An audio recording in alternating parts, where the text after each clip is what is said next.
Cheers. Hey guys. Whoa. Welcome back to my channel. I thought it's been a while since I done a little sit down video, and I realized it's been over 2 years now since I've been in London, and I thought I would share my thoughts, how I'm feeling about living in the UK, specifically London right now, and ultimately if I would recommend it or not. So this is not going to be a very specific pros and cons video. I actually made one of those. I'll link it up there. This is just going to be more of my personal feelings of living in London and like what I liked or what I struggle with in London and how I feel about that decision now 2 years later. Before I start, if you don't know, I moved to London about 2.5 years ago, in November of 2020. The reason I moved is because my boyfriend was moving here to go to med school, but not in London, in more North England. And basically, I don't think I can do a long-term relationship. So I was like, you know what? I was always wanting to move abroad too. So I was like, I'll move to London and be closer. So we're not living together or anything, and he just comes down to London on the weekends because the train system here is really good. So yeah, that's why I made the decision to move in the first place, and that's why the timing was during the pandemic, which now I look back, it's kind of a blessing in disguise, because rent and everything was so cheap back then. But anyways, I guess that kind of leads into my first thing that I think is the main topic of conversation in London right now, which is the cost of living crisis. And specifically what has the biggest impact on me is rent, I think. Of course, energy costs went up as well, and like food costs went up a little bit as well, but where I feel it the most is the rental market right now. It's insane. So I live in a 1 bedroom. When I first moved in, it was 1,275, which is still quite a lot for like, it's a pretty old flat, I would say, for my Toronto standards, by the way. After a year, they raised it. I was able to negotiate it, so they only raised it by £75. So I pay now 1,350. My lease is up again at the end of October, and I have a feeling they're gonna probably raise it to 1,450 or 1,500 even, because the going price of a 1 bedroom right now is around 1,700 in this area. So yeah. I think they still won't raise it to that high because, you know, changing tenants costs the landlord money as well. And I don't really bother her with anything at all. So I think she would rather keep me. At least that's what I hope. But anyways, that's just my predictions of what she's going to do. So I really do want to move out of my area. And I have said it many times, the reasons why in other videos. But if I were to move out, to get a flat of a similar size, it would probably be 1,700, which is a ridiculous amount of money to pay in rent. So I am constantly having that struggle right now of deciding basically, do I want to live in a nice place, but that's in the outskirts of London, like zone, I don't know, 4 or 3, the edge of 3? Or do I want to have this London lifestyle, live in these more, to be honest, a little more gentrified places that are nicer, but have like a studio size flat, but paying still a lot of money? Yeah, that is, I think, a struggle for everyone. Of course, I could just get a roommate, and I did consider it for a little bit, but to be honest, like, to me, a roommate just takes up way too much mental space for me. It's not even that they do anything. I just think about the other person way too much if they're in the house, or like wondering when they're gonna come home, or I don't know, just a lot of stuff. And then also like Nate comes over during the weekend, and it just doesn't seem fair to that roommate for basically having to live with a couple every weekend. Even if she says she's okay with it, I still don't feel comfortable with that. But yeah, so roommates out of the option. I think where I settled is that realistically, Nate has school for like another 2 years. Realistically, we'll move in together, or wherever he's going to end up getting his residency. And basically, I'm thinking just for this next 2 years, I'm just going to save a little less money. And, you know, I came all the way here to experience London. Am I really just gonna move kind of out of it? it doesn't really make sense for me.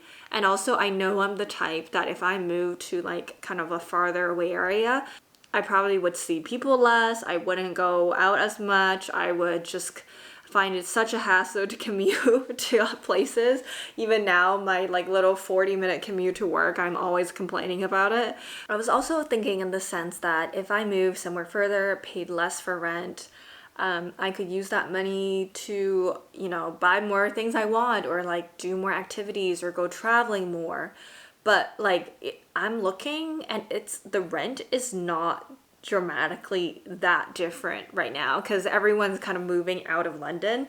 So yeah, I might say, you know, like maybe 200 pounds a month, but I'm like, to me, is that 200 pounds worth a worst daily experience, or like do I want to have a worst daily experience but be able to like buy or go on trips? And to me, I think I want a better daily experience because most of the time I'm in London, right? Anyway, so I think that's sort of where I landed. I'm gonna see how the market is doing in October and decide if I should move or not. But if the market's still really bad, I'll probably just end up staying at my current flat, which is not the end of the world, and pay like a little bit more for it. In terms of other things with cost of living, yes, utilities have been a lot higher than I expected. I think they more than doubled, but it's still manageable. Like it's at some point my like direct debit changed to like 137 a month for my gas and like electric bill, but I recently checked the account and I could bring down my direct debit to 50 pounds a month because of how much I paid over, like there was credit into my account. So I don't know, I think it's like a manageable amount. I don't remember in Canada my utilities being super cheap either. They're like around $80 a month. Like they're cheaper for sure, but like still around the same range, so I'm not too bothered by an increase of bills. Food costs, I have noticed an increase in especially seafood recently for some reason. Like salmon is so expensive here. But yeah, like fruit and veg and stuff was always relatively cheap in London compared to Canada already, so I don't really feel anything too dramatic with like my grocery shopping. Maybe it went up from 25 pounds weekly to 30 pounds, but not super dramatic there for me. Shall I do a one good point, one bad point? So I can mix it up. So one thing I love about London is that it's so beautiful and so walkable. I feel like I never really get sick of it even after 2 years. Like even my walk to work, just like the old like houses, like I'm not even in, you know, central London. It's not like those columns and whatever type buildings, just like old British houses with like vines going up the brick, the little moss growing on like the brick walls and stuff. I don't know, I just find it very like just very like nice to look at. Even like the broken up sidewalk, I don't know, like, and I am not even someone who ever imagined or like romanticized moving to England or London. Like that thought never even crossed my head that was a possibility for me. I was always more of a like thinking I would move to Asia type person. But yeah, I don't know, it's just like everything's so cute. Even like the pub signage or like the little grocery stores and little deli, it just makes it more enjoyable to walk around. There's also like, just compared to Toronto, tons of really nice green spaces. It's not like in Toronto where like a park is just flat grass sometimes, you know. You'll have green spaces, but it's literally just some flat grass and some benches. But here, like there's like I feel like there's more variety of like plants and like trees, which makes sense because, you know, it doesn't get super cold here, so more species can live here, I guess. I obviously don't know ecology very well.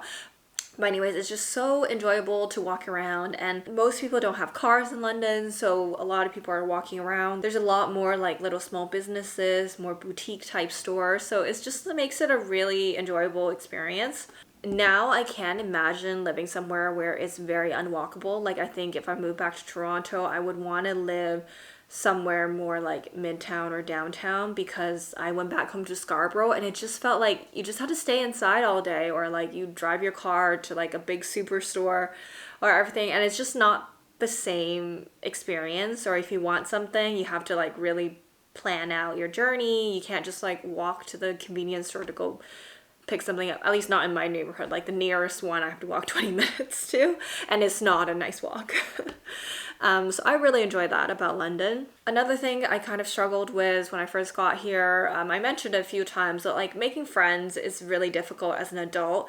Like unless you're friends with the people that you work with, you really have to put a lot of effort to make friends outside of work. And since you have no one to introduce you to like a network of people, you really are starting from like ground zero. So when I first moved here, I used Bumble BFF for a bit, but I found that like unless you meet up with them and have like a very strong connection off the bat, it's very hard to like plan to meet up again if that makes sense. Like if the first time you meet up and have dinner and you don't build like a strong bond or have some kind of mutual interest, it's really hard to like, you know, suggest doing something again or like feel the need to do that. You just think like, oh, you don't click. But then, you know, sometimes people don't click like that when you're just in kind of like a sitting next, like in front of each other environment and asking each other's questions. There's no history, right? So it's definitely a lot more effort to make friends. When you're older and moving, you're not like forced to be in some group activity for, you know, weeks on end, and then maybe you end up discovering something about each other that, you know, makes you really close friends. So I do really miss my friends in Toronto. I have a few good friends here now, but it definitely took a lot of time for me to build, and I'm more of an introverted person for sure. I would always prefer probably to stay home or like do my own thing, especially since I have a boyfriend and like most of the things I can just be like, oh, I can just do it with Nate, right? Instead of putting the effort of meeting someone new. I met a lot of great people through YouTube, actually. A lot of people have messaged me when they're in London, and we met up for dinners before. I actually was thinking the other day, I was like, oh, I bet there's a lot more people who are like already in London or have moved since they watched my videos and would want to meet up and make some new friends. So I was like, maybe I can organize some kind of like picnic when the weather's nice and, you know, people can come and meet a few new people if you want to. But yeah, let me know in the comments if that's something you'd be interested in. Maybe I can try to plan something in the future.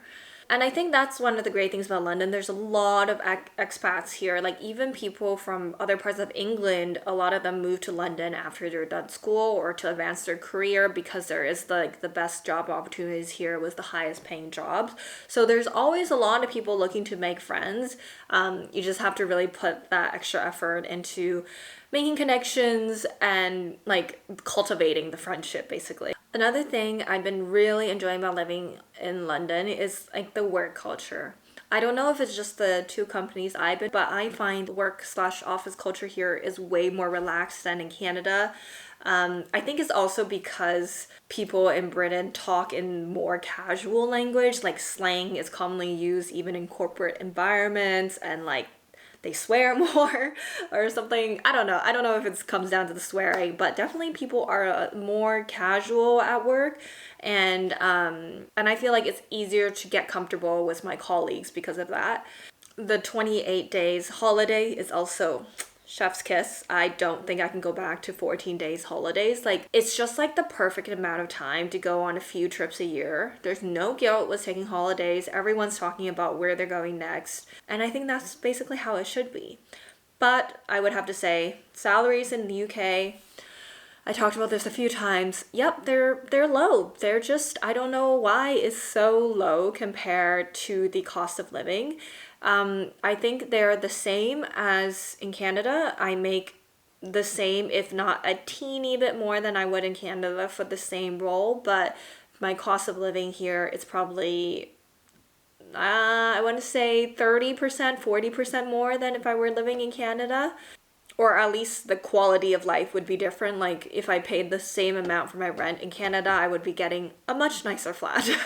Yeah, I'm not quite sure what the issue is or why it is like this. Like, of course, if you've been in the UK, you've seen so many strikes happening with the rail, the mail, that rhymed, the rail services, the Royal Mail services, NHS have been striking. So yeah, I don't think that's something that's going to change soon. Like, I think it's pretty much a consensus for all industries that the pay is just lower than, you know, what you would expect.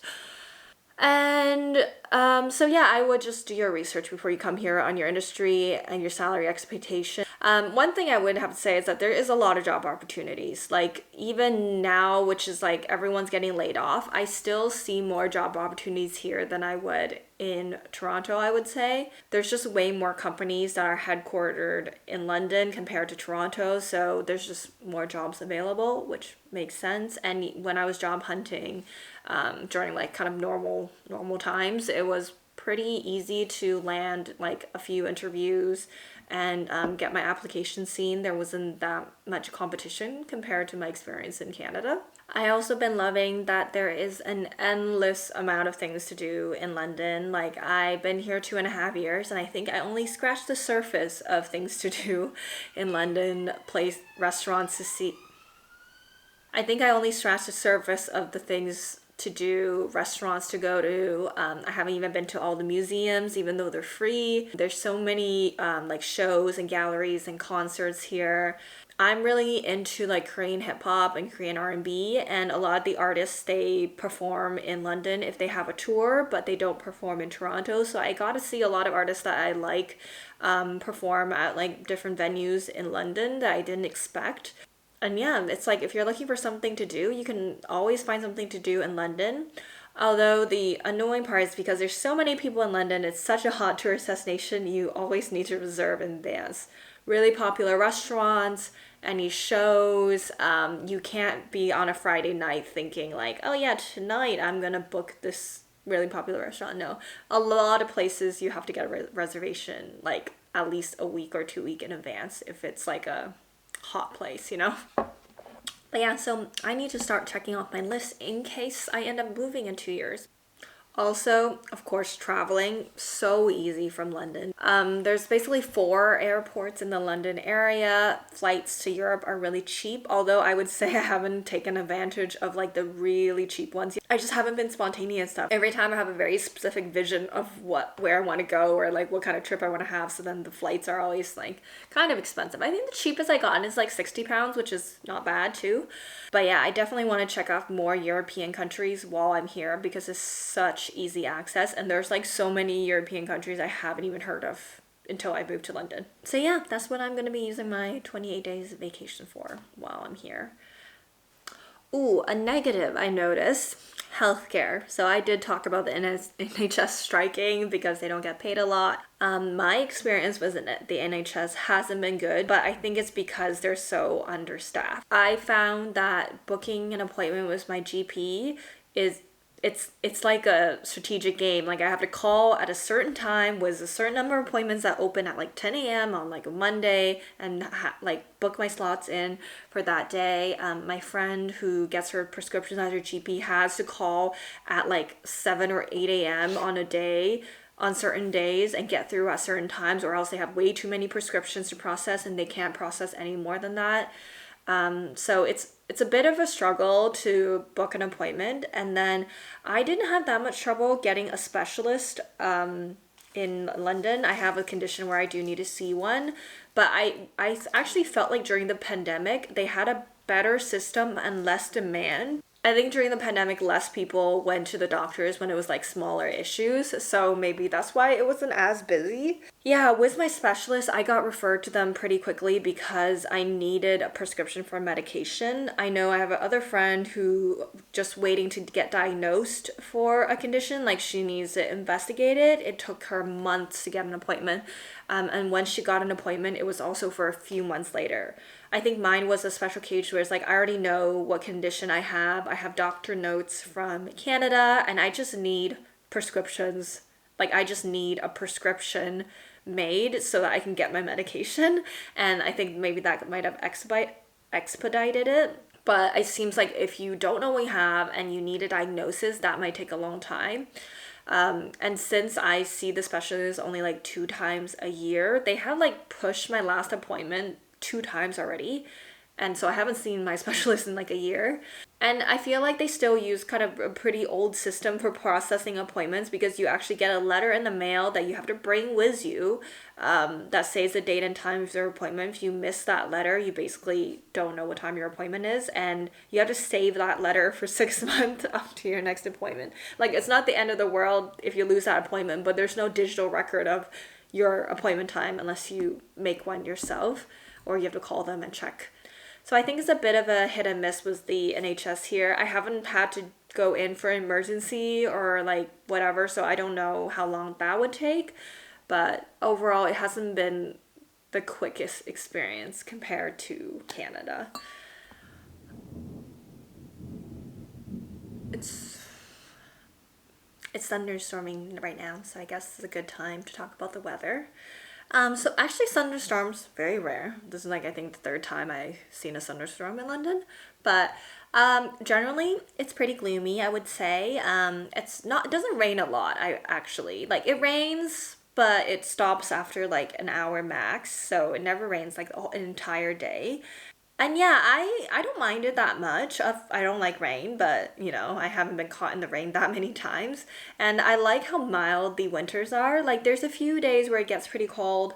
Last two winters, it didn't snow at all. Like it snowed, I think, one day, but it just melted straight away. And then this winter was the first one where like the snow really stuck to the ground and it felt like Canada, which is weird. So maybe more of that will be coming because it's because global warming, but anyways, generally, I don't mind the weather. I think, yeah, it can be a little bit gloomy sometimes, but it's mostly dry.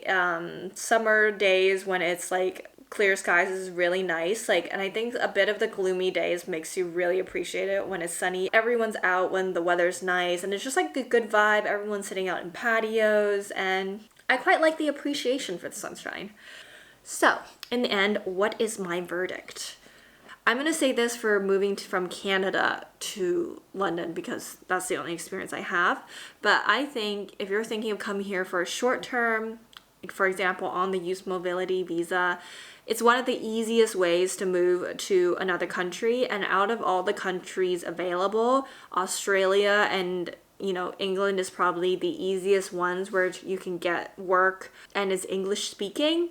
I'm sure there's others on the list too, but those two are like the major ones I think people go to. And England has all the benefits of, traveling easier to Europe, but you have to be willing to kind of maybe potentially take a pay cut, or not even a pay cut, but a decrease in your like standard of life or quality of life. I don't know which one it's called, but like you'll probably end up having to live in a smaller place. You'll probably end up saving a little bit less. So I think in the short term is worth it while you're young to experience something new and like move to a new place, or you have an amazing job opportunity that's even better.